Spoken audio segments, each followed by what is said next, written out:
All right. Hey, pre-calculus. Welcome to our first online lesson. Hopefully this goes well. Hopefully you were able to print off the first set of notes. If not, just grab your notebook and you can write things down. We're going to be exploring sequences for our first section. So we're going to start off with a definition. A sequence is just a set of numbers with a particular order or pattern.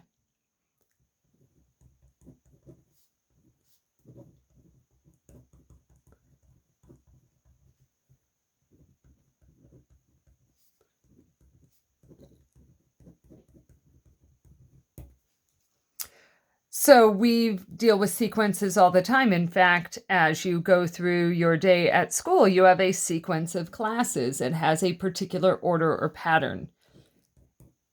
And each number in a sequence is called a term. So the first term, second term, third term, and so on. Sometimes sequences have an order or a pattern and they stop. Those would be a finite sequence. That is a sequence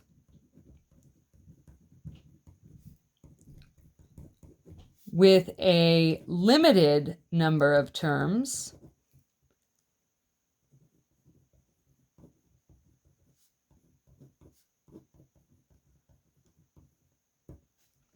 So an example, a really simple example would be just 1, 2, 3, 4, 5. Notice I close the set. It is a set of numbers. There is an order. This is the first term, second term, third term, fourth term, fifth term. There's no ... It ends. There is a finite number of terms. An infinite sequence then logically has an infinite number of terms.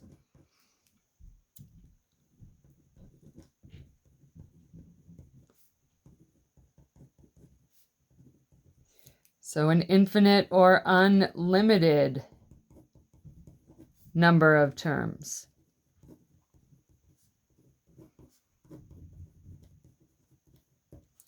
So we can think of like the even numbers as a set, an infinite set. 0, 2, 4, 6, 8, and so on.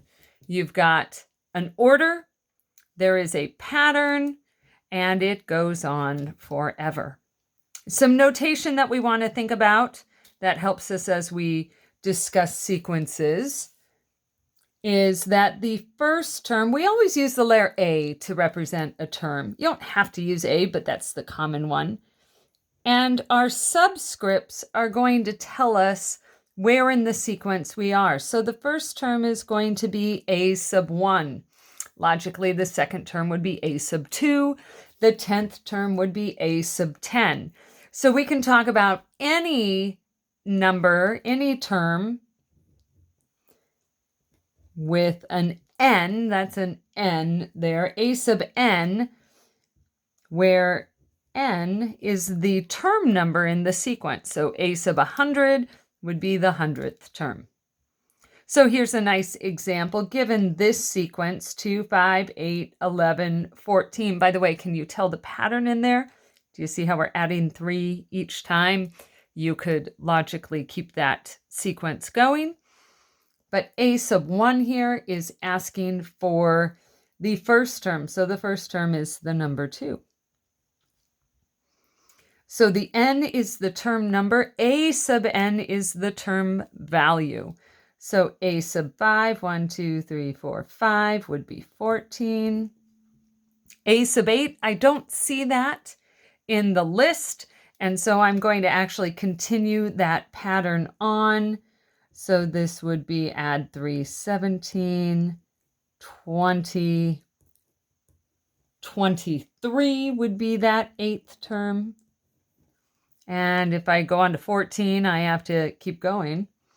So 23, 26, 29, 32, 35. That's, let's see, 5, 6, 7, 8, 9, 10, 11, 12, 13, 14, 41 is that 14th term. So a sub n is the nth term. If we wanted the term after a sub n, we would call that a sub n plus 1. This is the next term.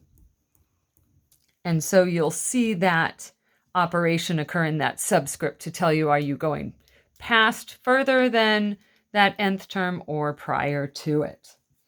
All right, so sequences can also be thought of with their term numbers and their term values. So since each term value is paired with exactly one term number, a function is formed. And so you can see here, n is the term number. It's always, those are always the counting numbers, 1, 2, 3, 4, 5, 6, 7, and so on. And so that domain is the set of term numbers. And the range then are the term values,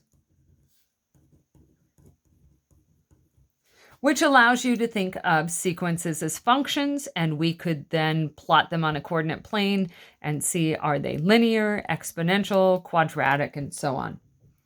In an infinite set, the domain is always the set of natural or counting numbers.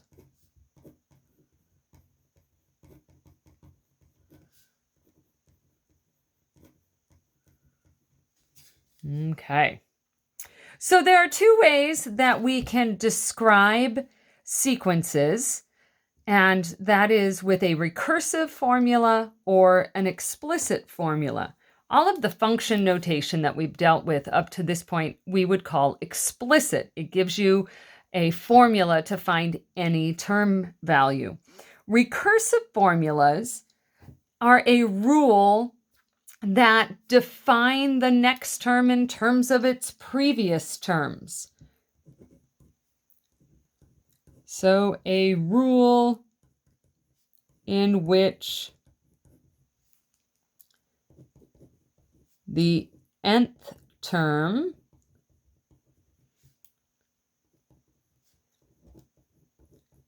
is defined or determined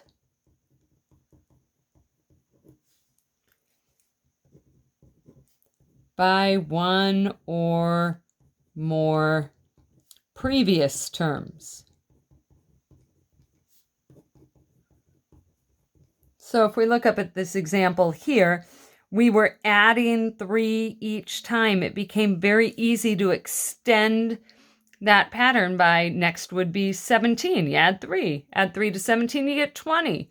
Add 3 to 20, you get 23. That is a recursive formula. Taking a previous term, what do you do to a previous term in order to get the next term? Probably the most famous recursive formula is the Fibonacci sequence. Now, here in the sequence, we have the first 2 terms, 0 and then 1. And then in the Fibonacci sequence, it's defined by saying, hey, take the previous 2 terms and add them together to get the next term. So 0 plus 1 is 1. 1 plus 1 is 2. 1 plus 2 is 3. 2 plus 3 is 5. 3 plus 5 is 8. 5 plus 8 is 13. And you can see that that sequence will be infinite. It will go on forever. Now, in the notes we're using, it had us start with 0 and 1. We could follow that same rule, starting with 2 different numbers, and get a different sequence. It would still be, in its essence, a Fibonacci sequence. The Fibonacci sequence, as I'm most familiar with, it does start with just 2 values of 1. This one's defined a little bit differently. But let's write an actual recursive formula for that. So if we want to find the nth term, that's a sub n, And in order to do that, I'm going to take the previous two terms. Well, the term right before a sub n would be a sub n minus 1. And the term right before that would be a sub n minus 2. Subtract 2 from that n value. A sub n minus 1 is the term right before n, and a sub n minus 2 is one right before a sub n minus 1. Add the two previous terms. All right, and this actually works for n is greater than or equal to 3. 3 would be the first value that this formula would work for. Notice if I put a 2 in there, I can't find those other pieces. And these two starting points are essential to that recursive formula. A recursive formula always gives a starting point. All right. Sorry, I had part of my page off there. Okay, so let's look at some examples then. We want to find the first 5 terms of each sequence. So here we go. We know the first term, it tells us, it's really nice. 25, that's the first term. All right, so our formula says to get the next term, take the previous term and subtract 7. Well, 25 minus 7 is 18. Then we'll just keep going, take the previous term. So 18 minus 7 is 11. 11 minus 7 is 4.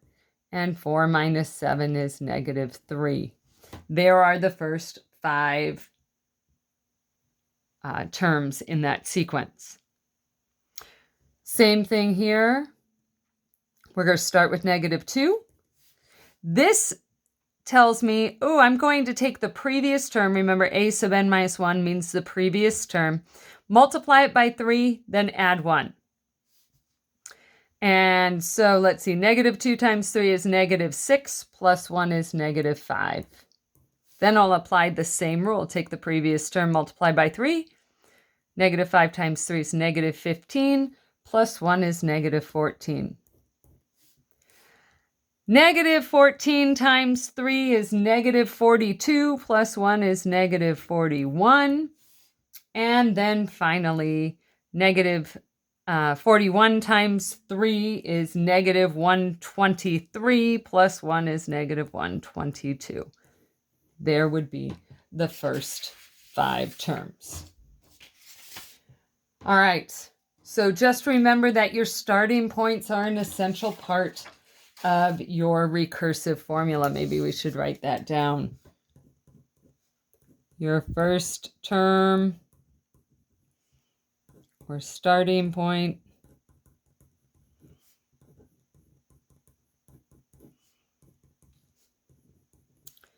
is an essential part of a recursive formula. If you don't include it, nobody knows where to begin. And if you choose a different starting point, you get an entirely different sequence. All right, let's move to the second page. Second page of the notes here. We're doing the same thing. Looking for the first 5 terms. So the first term here is 40. We're going to take half of the previous term and then add the previous term. So half of 40 is 20, plus 40 is 60. Half of 60 is 30, plus 60 is 90. Half of 90 is 45, plus 90 is 135. And half of 135, what is that? 67.5 plus 135 is 202.5. All right.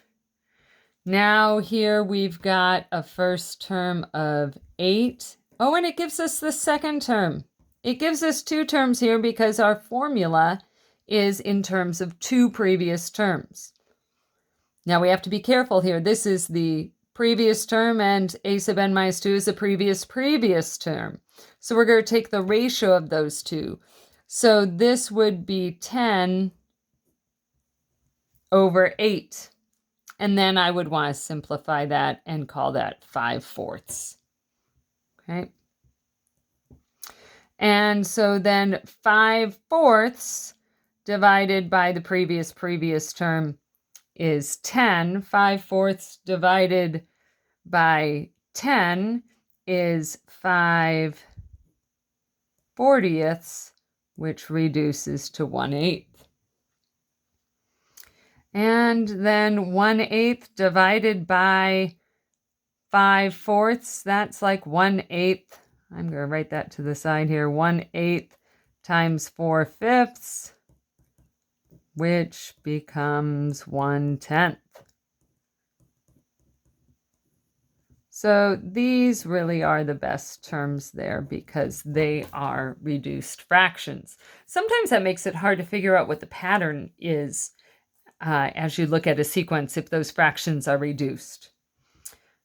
All right, so now let's see if we can go backwards and write a recursive rule. Then we're going to find a sub 8. So we want to look here and see if we can figure out the pattern. How do you get from the previous term to the next term? And hopefully you can see that we're adding 4. So a sub n is going to be the previous term, that's a sub n minus 1, plus 4. And it's easy to want to stop there, but we have to be careful. We have to make sure that we tell what the term is, where we're starting. And then also a piece is what's the first n value we can use. We were just using one previous term, so this will work for term number 2 and above. Okay, previous term plus 4. Now we want to find the 8th term. Well, I can't just plug in 8 because this is a recursive formula that I need the previous term. So in order to find the 8th term, I have to know the 7th term. And in order to find the 7th term, I need to know the 6th term. And in order to find the 6th term, I need to know the 5th term. Well, I do know the 5th term. Let's see if I can do that. Add 4. Next, I would have 29. Add 4. Add 4. And that gets me up to 5, 6, 7, 8. 37th. And already, hopefully you're figuring out it would not be very fun to find the 1,787,623rd term. That would be a lot of work. So there are definitely some drawbacks to the recursive formulas. Let's see if we can find our pattern here. So 1 to 3, I'm adding 2, then I'm adding 5. That just seems difficult, doesn't it? So maybe it has something to do with the Fibonacci sequence here. It's not multiplying. 1 plus 3 is 4. And let's see, 3 plus 8 is 11. Are you noticing when I add those two, it's half of the next term? And 3 plus 8 is half of 22, and 8 plus 22, that's 30, that's half of 60. So if I actually took that sum of those first two terms and doubled it, that would be my formula. I do need 2 terms to begin with because I'm adding the first 2 terms. So the second term is 3. I need to have 2 pieces to start with because my formula, I'm going to double adding a sub n minus 1 plus a sub n minus 2. Don't get frustrated if you can't see those patterns right away. There are some tricks and we just have to sort of get used to them and have some experience before they begin to pop out. Now here, I do need to say that n is greater than or equal to 3. The third term is the first one that this formula is going to work for because I needed 2 previous terms. Now let's see if we can extend it and figure out what a sub 8 is. So I'm adding the 2 and doubling it. So that would be 82 doubled is 164. 60 plus 164 doubled is 448. And again, I'd be grabbing a calculator on some of these eventually. 164 plus 448 doubled is 1224. So A sub 8 is 1224. That gives you an idea of some recursive formulas, defining them in terms of previous terms. But that doesn't work when you're trying to find terms that are way far off. That's a lot of work. And so explicit formulas help us, because an explicit formula is a rule in which the nth term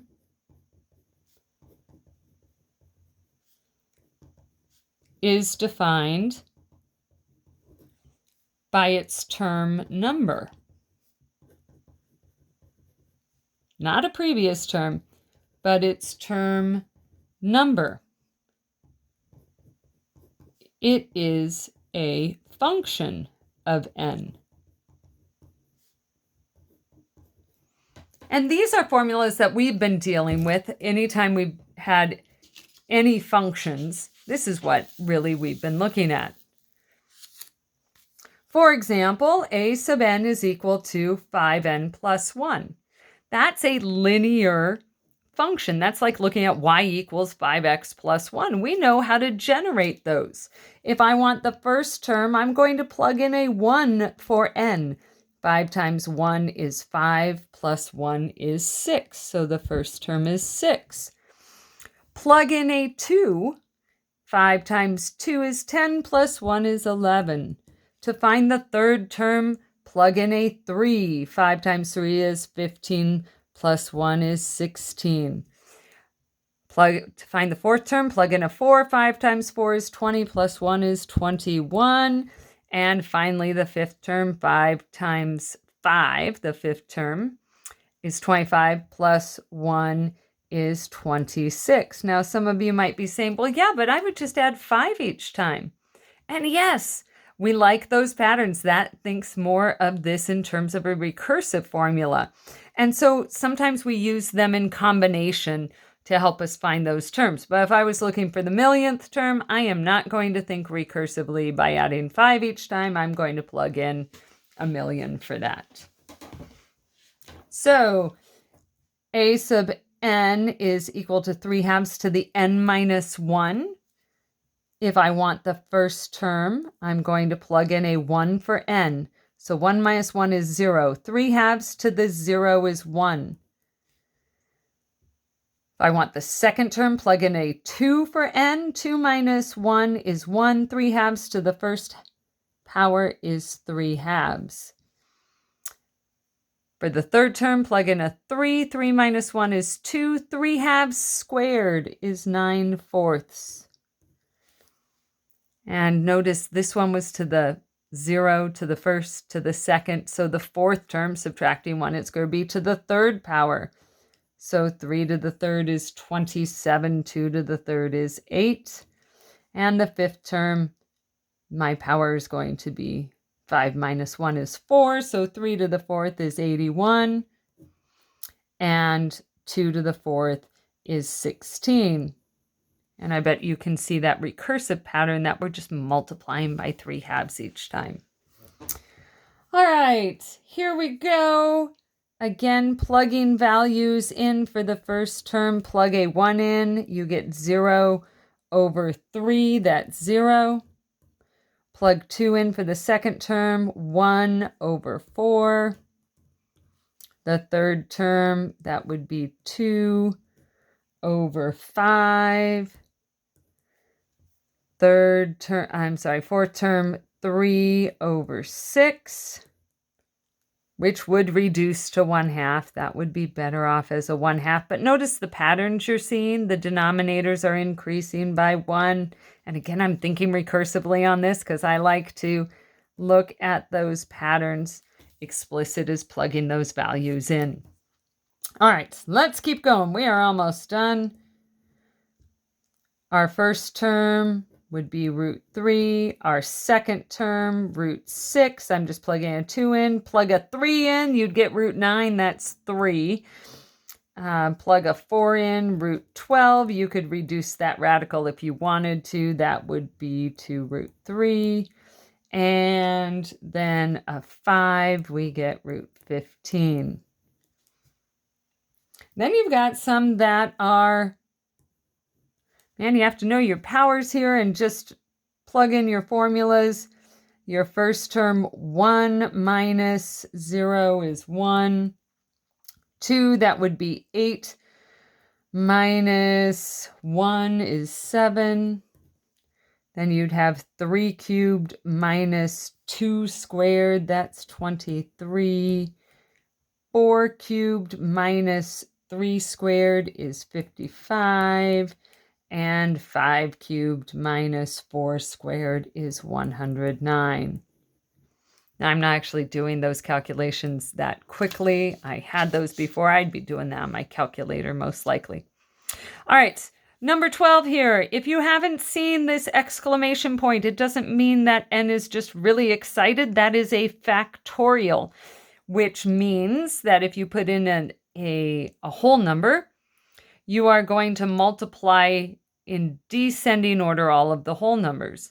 So for example, over here, 4 factorial means 4 times 3 times 2 times 1. Don't go all the way down to 0 because anything times 0, 0 would go away. And so 4 factorial would equal 24. Okay. So if we're looking for the first term, we would do 1 factorial. 1 factorial is just 1. 1 minus 4 is negative 3. 2 factorial. 2 factorial is 2 times 1, which would be 2, minus 4 is negative 2. 3 factorial is 3 times 2 times 1, which is 6, minus 4 is 2. And 4 factorial, we already figured out, was 24, minus 4 is 20. 5 factorial is 5 times 4 times 3 times 2 times 1, which is 120 minus 4, which is 116. Now, when you're looking at that sequence, it's very difficult to see, oh, that was n factorial minus 4. Some are more obvious, some are rather difficult. So here in 13, we want to write an explicit rule for each sequence, then find a sub 25. So we want to look here and see if we recognize anything. I'm not adding the same amount each time. I'm not multiplying by the same amount each time. Those are always the first two things I look for. But I should recognize those numbers. 1, 4, 9, 16, 25. Those are the perfect squares.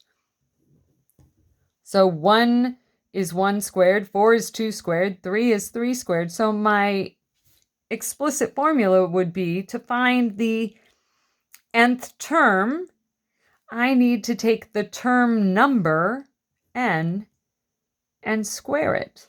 So my explicit formula is a sub n equals n squared. That's all I need. I don't need a first term. It is explicitly described, and so that is sufficient. And it is enough to figure out what the 25th term is. It's nice. I don't need the 24th or the 23rd term. I can just plug in 25. 25 squared is 625. All right, number 14. Do you see the pattern there? I'm adding 2 each time. I'm adding a constant amount. And if I think of this in terms of a function, a linear function adds the same amount each time. It's going up by 2, and so it's like the slope is 2. But I don't want to do 2n plus 9 because 9 is the first term, and when I think of a linear function, I need the y-intercept. That is the 0th term. So when I'm trying to write a formula, I really want to think, well, what would that term right before it be?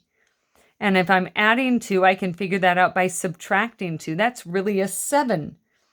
So a sub n is equal to 2n. There's the slope of 2. I'm adding 2 each time. But it would be plus 7, that 0th term. It's not part of the sequence. It would be, what would that term right before the first term be? And then a sub 25. I can plug 25 in there. 2 times 25 is 50, plus 7 is 57. All right. So there we have explicit formulas. There are some sequences that you can write an explicit and a recursive formula for. And so we're going to try that. Not everyone can you do that, and not is it easy to do that. Some of them are, some of them not. So it's up to you whether you think more recursively or explicitly. I tend to like recursive first if I can see the pattern. Like here, I can see I'm adding 3 each time. So I'm going to start with the first term of 4, and then I will take the previous term and add 3. And the reason I like to look at that in the explicit is that 3 becomes the slope for my explicit formula.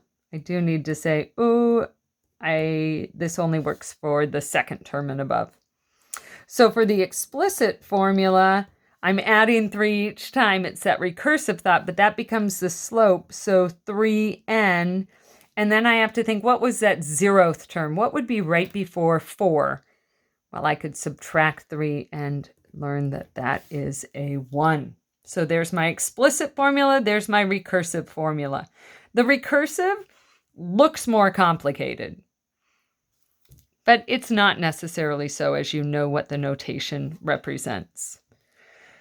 All right, here we've got 1/2 to 1 to 3/2 to 2 to 5/2. If we can get past the fact that we have fractions, we're adding a half each time.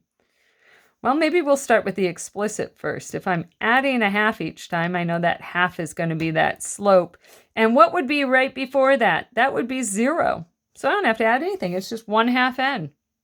And there it is, explicit right there. Now the recursive, I need to give a starting point. That first term is 1/2. And then a sub n, I'm going to take the previous term and add a half. And then I need to throw in, hey, this only works for the second term and above. N has to be greater than or equal to 2. So there we go. We made it through our first set of notes. I hope that was helpful. You've got a homework assignment then to go and work through. Use these notes. Go back and listen if that's helpful. And we'll see you next time. Thanks.